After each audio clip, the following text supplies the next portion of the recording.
You ever try to make some huge, life-altering change, only to find yourself right back where you started a week later? Yeah, we've all been there. Today, we're diving into James Clear's game-changing book, Atomic Habits, to figure out how the real secret to amazing results isn't about massive, heroic effort, it's about the incredible power of tiny, almost invisible changes. So, to really get this, let me ask you a question.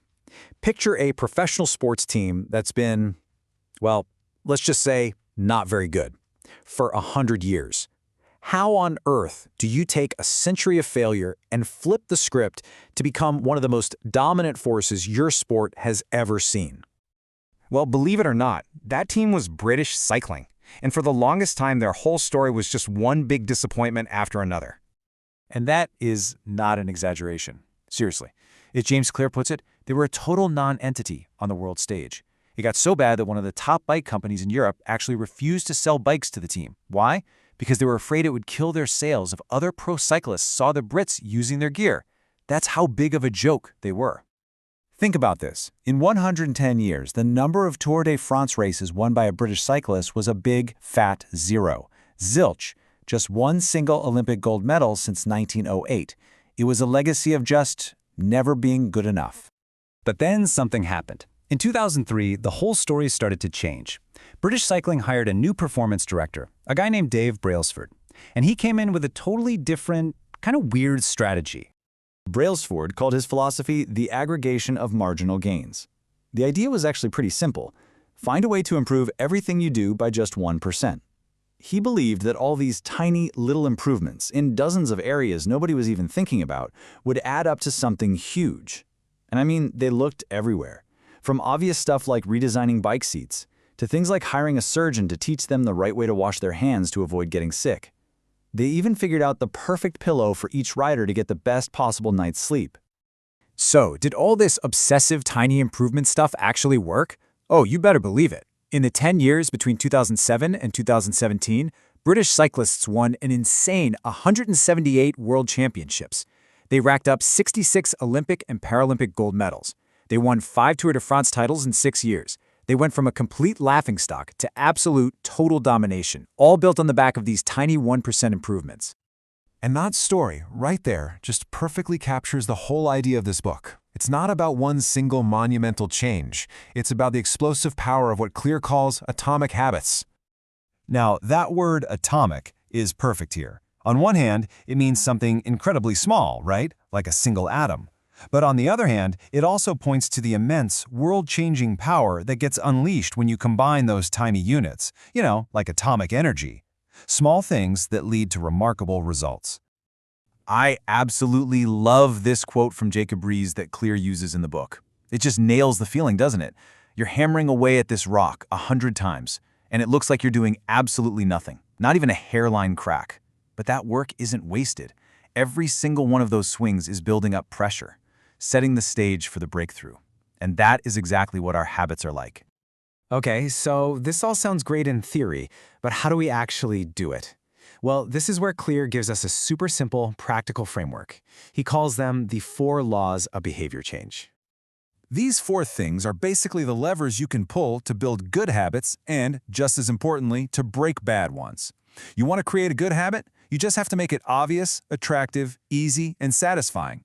And if you want to break a bad one, you just flip it. Make it invisible, unattractive, difficult, and unsatisfying. Simple. All right, let's get into the fun part and see how this actually works using a few killer examples straight from the book.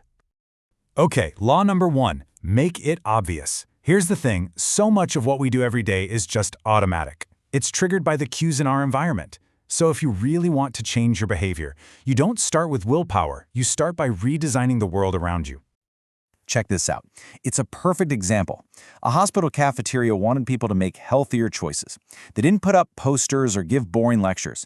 All they did was add bottles of water to every single drink station in the room. And what happened?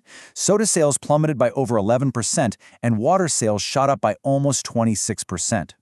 They didn't change people's minds, they just made the good habit the most obvious choice. So just take a second and think about that. What's one super small change you could make to your own space, your desk, your kitchen, your car, to put a good habit right in front of your face? Okay, let's jump to the third law, which is make it easy. Look, let's be honest, we're all wired to take the path of least resistance. We're built to conserve energy. So instead of trying to fight that basic human nature, we can actually use it to our advantage. The secret is to reduce the friction for our good habits. There's this awesome story about a photography professor. On the first day of class, he split his students into 2 groups. He told the quantity group they'd be graded purely on the amount of work they did. 100 photos would get you an A. Then he told the quality group they only needed to produce 1 single photo all semester, but it had to be perfect. So at the end of the semester, who do you think took the best pictures? It was the quantity group. And not just by a little, but by a long shot. All the best photos came from them. And why? Well, because while the quality group was sitting around theorizing about what makes a perfect picture, the quantity group was out there just getting their reps in. They were shooting, experimenting, learning from their mistakes, and honing their craft through sheer action. They made the habit of practicing easy and frequent. And that leads us right to the final, and maybe most important law. Make it satisfying. Our brains are basically like toddlers. They want a reward, and they want it now. The big problem with most good habits is that the reward is way off in the future, but the pleasure from a bad habit, that's instant. So the trick is to find a way to give yourself an immediate reward for your good habits. This is maybe my favorite story in the whole book. It's about a young stockbroker whose job was to make 120 sales calls every single day. Talk about a grind. So to make this monster task feel satisfying, he put 2 jars on his desk. One started the day full of 120 paperclips. The other was empty. And after every single call, he'd just move 1 paperclip from the full jar to the empty one. That tiny little action gave him a visual cue of progress, a little hit of satisfaction that made him want to do it again. And the result of this little paperclip game, it was absolutely mind-blowing. That simple system created so much consistent action that within 18 months, he was bringing over $5 million into his firm. That's the crazy power of making your progress immediately satisfying.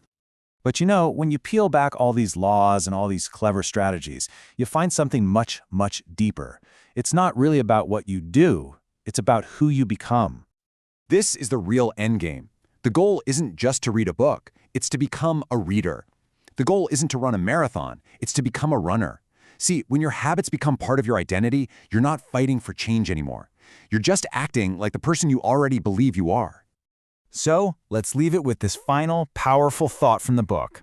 Every single action you take, no matter how small, is like casting a vote for the type of person you want to become.